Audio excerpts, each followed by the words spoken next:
Le bouquiniste. Taos lavait la vaisselle en écoutant le hit parade de la radio quand le bouquiniste rentra à la maison épuisé. J'ai passé 7 heures au souk, sous un soleil de plomb. J'ai payé ma place 100 dinars et je n'ai loué que 2 livres. J'en ai ras-le-bol de tes bouquins, répliqua Taos.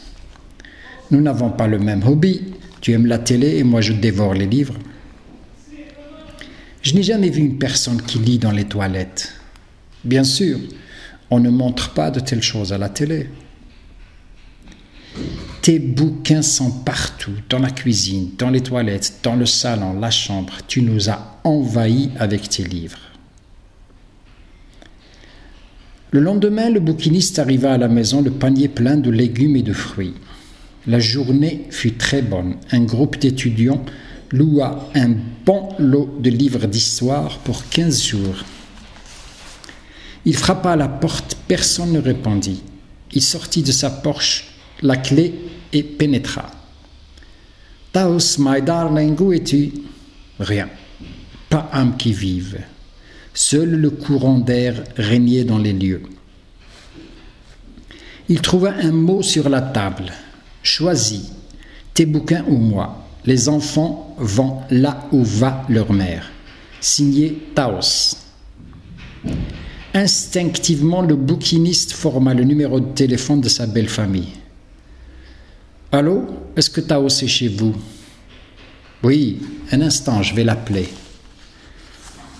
La belle-mère fut désolée de l'informer que Taos ne voulait pas lui adresser la parole. Il endossa sa veste et monta dans le bus. Assis à l'arrière et profitant de la lumière du jour, le bouquiniste sortit de sa poche son livre, l'ouvrit au hasard et tomba nez à nez dans une réplique de Figaro. « Je me presse de rire de tout, de peur d'être obligé d'en pleurer. » Cette phrase tomba dans les yeux du bouquiniste tel un remède, un antidépresseur visuel, une thérapie de choc. Il éclata de rire. Tous les passagers se retournèrent ébahis. Il se leva et trébucha. Il piqua un fou rire et descendit du bus. Le chauffeur resta bouche bée.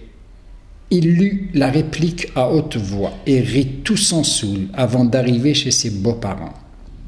Il sonna à la porte. Taos vit à travers l'œil de bœuf son mari. Elle s'éclipsa dans la chambre de ses parents et chuchota dans l'oreille de sa mère. « Dis-lui que je suis sorti faire des courses. » Le bouquiniste eut droit à un café et une dizaine de formules de politesse. Il avala le mensonge sans résistance et rentra bredouille. Il s'emmitoufla dans sa couverture, alluma la veilleuse et ouvrit au hasard son livre, Le Barbier de Séville. Il tomba nez à nez une autre fois dans une réplique de Figaro. L'amour des lettres est incompatible avec le sens des affaires. Il jeta le bouquin et alluma la radio. La musique de Vivaldi le jeta dans les bras de Morphée. Le bouquiniste revint à la charge le lendemain. Il rendit visite à l'oncle de sa femme.